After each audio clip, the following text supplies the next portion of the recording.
খেলা যে কোন লেভেলে চলছে তা অনুমান করা সত্যি কঠিন।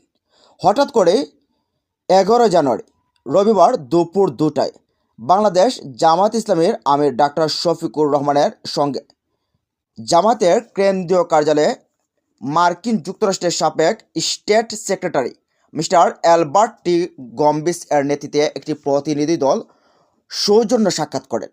যখন সামনে নির্বাচনের মাত্র আর 1 মাস, ঠিক সেই মুহূর্তে জামায়াতের সাথে মার্কিন যুক্তরাষ্ট্রের প্রতিনিধি দলের সাক্ষাৎ। একবার মার্কিন যুক্তরাষ্ট্র বলছিল যে 5টি কারণে জামাতকে ক্ষমতায় দেখতেও আমরা রাজি আছি। আর একের পর এক বিদেশি প্রতিনিধিরা জামাতের আমিরের কার্যালয়ে তো আসছেনই, দেখা করছেন, বিভিন্ন আলাপচারিতা করছেন, কীভাবে বন্ধুত্বপূর্ণ সম্পর্ক রাখা যায়, কীভাবে অংশীদারিত্বমূলক সম্পর্ক রাখা যায়। কিন্তু এবার কি আলোচনা হয়েছে জানলে আরও একটু অবাক হবেন। সেখানে আলোচনা হয়েছে বিরাজমান রাজনৈতিক পরিস্থিতি, মানে বর্তমানে যে রাজনৈতিক অবস্থা চলতেছে সেই রাজনৈতিক ব্যাপারে জামায়াতের কাছ থেকে খোঁজখবর নিচ্ছেন তারা। আরও দেখছে আসন্ন জাতীয় সংসদ নির্বাচন, বলতে নির্বাচনটা কেমন হবে, কিভাবে হবে, এটা নিয়ে কোনো আশঙ্কা আছে কিনা, কোনো ধরনের পায়তারা নির্বাচন হবে কিনা, সে বিষয়গুলো তারা জানতে চেয়েছে। তার সাথে সাথে সবচেয়ে অবাক করা বিষয় হচ্ছে যে মার্কিন যুক্তরাষ্ট্র জামায়াতের কাছে জানতে চেয়েছে গণভোটের ব্যাপারে, অথচ জামায়াত গণভোটে হ্যাঁ পক্ষে, মানে মার্কিন যুক্তরাষ্ট্র পরোক্ষভাবে হ্যাঁ ভোটের ব্যাপারে তারা কথা বলছেন। তারপর তারা বলেন মার্কিন যুক্তরাষ্ট্র ও বাংলাদেশের মধ্যে বিরাজমান বন্ধুত্ব সম্পর্ক আরও ঘনিষ্ঠ ও সুদূর করার উপর গুরুত্বারোপ দেন তারা। এখন কথা হচ্ছে মার্কিন যুক্তরাষ্ট্র গণভোটের ব্যাপারে খুবই আগ্রহী। সেখানে হ্যাঁ এবং না কোনটা হয়, বলতে গেলে মার্কিন যুক্তরাষ্ট্র যেহেতু জামায়াতের কাছে জানতে চেয়েছে, তারা নিশ্চিতভাবেই জানে জামায়াত হ্যাঁ ভোটের পক্ষে। আর যেহেতু মার্কিন যুক্তরাষ্ট্র সারা পৃথিবীর উৎকৃষ্ট গণতন্ত্রের উদাহরণ, তারা চায় দেশ সুশৃঙ্খলভাবে চলুক, আইন শৃঙ্খলা বজায় থাকুক, বিচার ব্যবস্থা স্বাধীন থাকুক, বিভিন্ন ইস্যুগুলো তারা সুন্দরভাবে দেশে পরিচালিত হোক সেটা চায়। আর এই কারণে তারা গণভোটের হ্যার পক্ষে পরোক্ষভাবে সমর্থন দিচ্ছেন। শুধু মার্কিন যুক্তরাষ্ট্র আর জামাতের আমিরের মধ্যে যে কথা হয়েছে এটা না, দেখেন হ্যাঁ ভোটের পক্ষে বাংলাদেশ সরকার প্রধান উপদেষ্টা ডক্টর মোহাম্মদ ইউনূস ইতিমধ্যেই ঘোষণা করেছেন যে হ্যাঁ ভোটের পক্ষে সরকার প্রচারণাও চালাবে, সেখানে কোনো বিধিনিষেধ নেই। ডক্টর ইউনূসের প্রেস সচিব ডক্টর শফিকুল ইসলাম বলেন যে আমরা গণভোটের ভেতরে হ্যাঁ ভোটের পক্ষে প্রচারণা চালাবো। শিল্প উপদেষ্টা আদিলুর রহমান শুভ্র তিনিও হ্যাঁ ভোটের পক্ষে প্রচারণা চালাচ্ছেন। রিজওয়ানাও হ্যাঁ ভোটের পক্ষে প্রচারণা চালাচ্ছেন। মোদ্দা কথা, উপদেষ্টা যারা আছে তারা প্রত্যেকেই হ্যাঁ ভোটের পক্ষে প্রচারণা চালাচ্ছেন। এমনকি প্রধান উপদেষ্টার পক্ষ থেকে নির্দেশনা দেওয়া হয়েছে ডিসি-এসপি ইউনূ যারা আছেন তারা প্রত্যেকেই হ্যাঁ ভোটের পক্ষে ক্যাম্পেইন করতে হবে। ইতিমধ্যে সারা বাংলাদেশে বিভিন্নভাবে ক্যাম্পেইন চলছে হ্যাঁ ভোটের পক্ষে।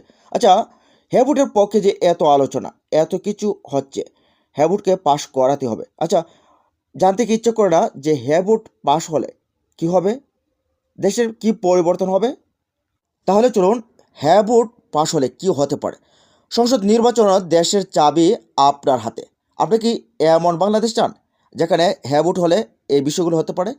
তত্ত্বাবধায়ক সরকার, নির্বাচন কমিশন ও সরকারি কর্ম কমিশন পিএসসি গঠনে সরকারি দল ও বিরোধী দল একত্রে কাজ করবে। আর এই একত্রে কাজ করলে এখানে দুর্নীতির যে বিষয়টা আছে সেটা কমে যাবে। অপরপক্ষে যেটা আছে, দ্বিতীয়তে, সরকারি দল ইচ্ছামতো সংবিধান সংশোধন করতে পারবে না। এখানেই বড় একটা বিষয় লুকিয়ে আছে। শেখ হাসিনা যেমনভাবে এককভাবে ইচ্ছামতো সংবিধান কাটাছেড়া করে বিরোধী দলকে একেবারে শেষ করে দিতে চেয়েছিল, ভবিষ্যৎ বাংলাদেশ হ্যাঁ পাশ হলে এটা আর হবে না। তৃতীয়ত, সংবিধানের গুরুত্বপূর্ণ পরিবর্তনের ক্ষেত্রে গণভোটের বিধান চালু করতে হবে, বলতে সেখানে গণভোট হবে হ্যাঁ না, হ্যাঁ বা না। হ্যাঁ জয়যুক্ত হলে হতে পারবে, না হলে না। বিরোধী দল থেকে ডেপুটি স্পিকার ও গুরুত্বপূর্ণ সংসদীয় কমিটিসমূহের সভাপতি নির্বাচিত হবেন। এটা অত্যন্ত একটা গুরুত্বপূর্ণ দেশের জন্য। এরপর যত মেয়াদি হোক কেউ সর্বোচ্চ 10 বছরের বেশি প্রধানমন্ত্রী থাকতে পারবেন না। সংসদে নারীর প্রতিনিধিত্ব পর্যায়ক্রমে বাড়বে। ক্ষমতার ভারসাম্য প্রতিষ্ঠার জন্য পার্লামেন্টে একটি উচ্চ কক্ষ গঠিত হবে। দেশের বিচার ব্যবস্থা স্বাধীনভাবে কাজ করবে। এখানে বড় একটা কাজ হবে। দেশের বিচার ব্যবস্থা গত 15 বছর স্বাধীন তো ছিলই না, বরঞ্চ শেখ হাসিনার হাতের মুঠোয় ছিল। শেখ হাসিনা যা রায় দিত সেটাই পরে শোনাতো মাত্র জাজ। এটাই ছিল শেখ হাসিনা সরকারের আমলের অবস্থা বিচার বিভাগের। আপনার মৌলিক অধিকার সংখ্যা যেমন ইন্টারনেট সেবা কখনো বন্ধ করা যাবে না, বরঞ্চ বাড়বে। দণ্ডপ্রাপ্ত অপরাধীকে রাষ্ট্রপতি ইচ্ছামতো ক্ষমা করতে পারবে না। হ্যাভোট পাশ হলে ইচ্ছামতো করতে পারবেন, না হলে যে দলের রাষ্ট্রপতি থাকেন তিনি তার দলের কর্মীদের জন্য বা দলের নেতাদের জন্য বিভিন্ন বড় ধরনের অপরাধীকেও তিনি শেষ পর্যন্ত ক্ষমা করে দেন। এবং সর্বশেষ যেটা আমরা দেখতে পাচ্ছি, রাষ্ট্রপতি ও প্রধানমন্ত্রীর ক্ষমতার মধ্যে ভারসাম্য থাকবে। অত্যন্ত গুরুত্বপূর্ণ এই হ্যাভোটটা। দেশবাসী যদি হ্যাভোট দেয় তাহলে দেশ আসলেই পরিবর্তন হবে। দেশ একটা সুশৃঙ্খল একটা দেশে পরিণত হবে।